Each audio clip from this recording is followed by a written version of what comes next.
Hello everyone, great to have your company and welcome to Around the Grounds presented by PSS International Removals. We start this week in London where the Wandsworth Demons have done a remarkable double in the men's and women's top tier divisions. Playing at home on the Common, the Wandsworth Demons girls side was too strong against a brave North London Lions outfit. Despite losing to the Lions 2 weeks prior in the qualifying final, the Demons found a way on their home turf to win their 2018 Grand Final by 22 points. Here's what the Demons leaders had to say after the contest. Premiers on the Common, how does it feel, guys? Amazing. Yeah? Relieving. You played North London a couple of weeks ago and the result didn't go your way. What do you think you did today to amend that result? I can talk. Yeah. Go for it. Mitch had many sleepless nights. He figured out what we needed to change. He made the changes. We moved all our players around and they did the job that they had to. Yeah, So, but it wasn't just, it doesn't matter where players line up on the field, it's the effort. I think everyone literally went out there today going, if I play my very best game, we can win, but anything less, we might not. And everyone played their very best game. In the men's competition, the Demons once again proved too strong in arguably the match of the AFL London season.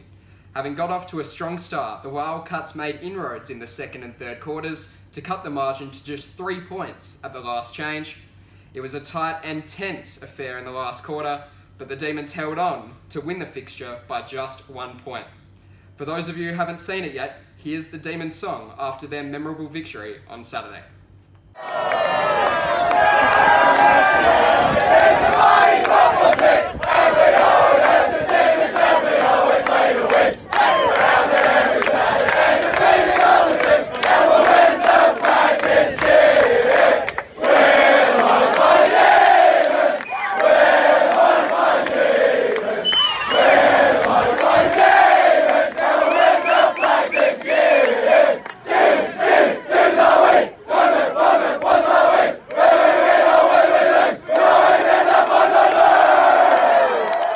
To Ireland now, and the Galway Magpies have booked their spot in the AFL Grand Final after defeating the Leaside Lions in their semi-final on Saturday. With a spot in the big dance on the line, Galway got off to a fantastic start as they kept the Lions goalless in the opening half. Coming off a win earlier in the day against South Dublin, the Lions' slow start was turned around in the third term as they cut the margin back to just 2 kicks before a flurry from the Magpies in the final quarter put the game to bed. The win sees Galway through to the Grand Final, where they will play the Belfast Redbacks on the 25th of August. Over to Scotland now, where the Edinburgh Bloods have sent a message to the Glasgow Sharks that the SAFL isn't quite over just yet. The Bloods had control for most of their semi-final against the Kingdom Kangaroos as they converted their 28-point half-time advantage to a 43-point victory. The win for Edinburgh sees the Bloods through to the Grand Final, where they will attempt to defeat the minor premiers, the Glasgow Sharks, in what promises to be a titanic tussle in Scotland. Great stuff from the Edinburgh Bloods. Now to Switzerland, where football made a return on the weekend, where the Winterfell Lions played a match against the Swiss All-Stars. Both teams are made up of regulars and debutants, and it made for a very close affair, with just 2 points separating the evenly matched sides at full time. Let's hear now from the Lions captain post-match in Winterfell. So, Stefan, captain of Winterthur. Close game in the end, mate. 2 points. Yes. We started off with a good lead. Went into half time pretty well up, and we run out of energy a bit towards the end, and got very interesting towards the end. Yeah, but it's good that we got up for the win. It's exciting stuff. And I understand the team that you played today had a couple of players that have never actually played Aussie rules before. Yep. Both teams had a couple of players that had a footy in their hands for the first time, as far as I know. Yeah, had their first sort of tryout training. Yeah, so that was they really got into it. They enjoyed it seemed, and they did well. Yeah. And for you personally, did you feel like you had a decent game? Yeah, I thought it was all right. It's a bit fat and lazy, but other than that, I think I played my part. It's good to play to help the team get a win. Great, and also, it's an AFL match here or an Aussie rules match here in Switzerland. Mm-hmm. How does it feel to get it up and running? Amazing, mate. It's the best feeling, getting something going. I couldn't understand how there was nothing going on before I started, at least not when I started, and it's a really good feeling. Really excited for the future footy in Switzerland. Good work there from Stefan and the Swiss. Now to the AFLG, where the Hamburg Dockers are in the box seat to take the AFLG crown after the regular season. Another victory for the Dockers on Saturday sees the Purple Haze minor premiers and now the hot favourites to win the league in 2018. Just behind them, however, and not to be forgotten, are the Munich Kangaroos, who consolidated second spot on the ladder with another big win on Saturday. After 10 rounds, the Berlin Crocodiles and Rhineland Lions finished third and fourth respectively to make the AFLG finals. Let's hear from Hamburg Dockers skipper Pete Richter about his side's performance on the weekend. Yeah, we had a very tough day today. It was very wet underfoot and almost hailing there. But we got the job done and ended up winning by, I think, 15 goals or a bit more. Into the finals, we're looking pretty strong. Really looking forward to it. Won't be easy. We're going to keep working hard and get down to training and hopefully we can take it home. Well, staying in Germany now, and after talking to a couple of England Vixen stars last week, this week we thought we would talk to a couple of German Eagle stars. We have Lisa and Flo from the German Eagles with us. Lisa and Flo, how are you guys feeling leading into this year's Euro Cup? Hi Will. Obviously it's going to be a really exciting Euro Cup for Germany this year, as it's the first time the women's team will be entering. Also, as the boys came third in the competition last time, they'll be looking to hopefully go 1 or 2 places better. So yeah, good things to come. Let's start with the girls squad, and Lisa, football is clearly growing in Germany. Tell us a little bit about your squad and what we can expect from the girls in this year's Euro Cup.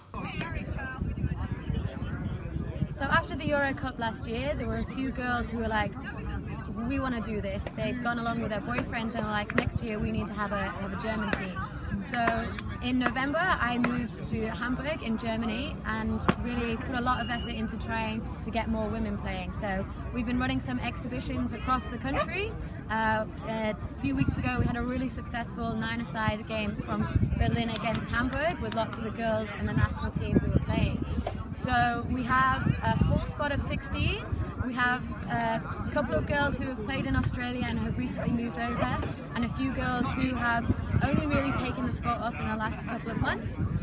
But we have some really, really, really talented girls who have come to training every single session that we have, and they've been trying really hard to understand the game better, get their skills up, and yeah, they're really looking forward to it. It will be a challenge because we'll be the new kids on the block, but that means there's no expectations there, and so hopefully we can come out and we can surprise some of the other nations. And Flo, the boys squad is just about to be named. Tell us a little bit about your squad and what we can expect from the boys coming into this year's competition. Yeah, the squad is a really tough one this year for the opponent teams. We have a really couple of great talents in the squad, some new faces. So I think the surprising factor is in both teams this year. We still have our strongest players from last year's International Cup, including Phil Jacob, Martin Schudhoff. So it's going to be a really tough part to play against us. Going there strong, really looking forward to this tournament, taking the next step and hopefully reaching the final. And a question to both of you, how do you feel that football can grow in Germany post the Euro Cup? Obviously a lot of initiatives are happening around the country. Tell us a little bit about them and how you think the Euro Cup can help grow the development of football within your nation. So from the girls' side of things, as we've mentioned before, it's the first time that they've been competing. So really it's going to be to showcase that girls in Germany and German girls are now playing Australian football. So for us, we want to get as much publicity as we can. We're really excited that we've got a few sponsors on board that are going to be announced soon. And so yeah, publicity and just that sense of camaraderie that there's this new sport that girls in Germany can play. For the men's? Yeah, we actually really want to develop not just numbers, also with the structure and having a bit more impact on the sports in Germany. So in fact, we're working quite hard for that. And of course, a great result is always pushing these things forward. So that's what we try during the tournament, to set a first, second or third place at some stage, and then going out and just spreading the news that German footy is on the road. So, yeah. And I think in general, what will be really great for us to get out of this tournament is that sense of community between both the men and the women's team. Because we play so far and wide across the country in Germany, not everyone will have met each other before, so it'll be a great opportunity for the men for the first time to have a full women's team cheering them on, and the women know that the men will be there cheering them on as well. So it'll be great for that sense of community that is something really rare and really special with Australian football in Europe. and it's got to be very special because we are sending a big squad over there. Sounds great, guys. Thanks for talking to us today, and good luck for the upcoming Euro Cup in October. Now, before we go, just a quick reminder that the AFL Grand Final lunch is coming up in London. The event will take place on the 28th of September between 1 and 4:30, and tickets are still on sale. For inquiries, please go to events@afleurope.org. It's also a huge weekend in the AFL, and with just 2 rounds left in the regular season, final spots are on the line. Can the Cats, Swans and Power stay in the 8, or will the Bombers or Roos make a late charge in the hope of some September action? You can watch all the action with a Watch AFL subscription. Be sure to purchase yours before an action-packed final series takes place next month. That's about all we have time for this evening here at AFL Europe. Be sure to keep up to date with AFL Europe via our social channels and our new YouTube channel, where you can find highlights from our events, interviews with players and tutorials involving the players within our game. Thanks for being with us from Australia House in London. We'll see you the same time next week for Around the Grounds presented by PSS International Removals.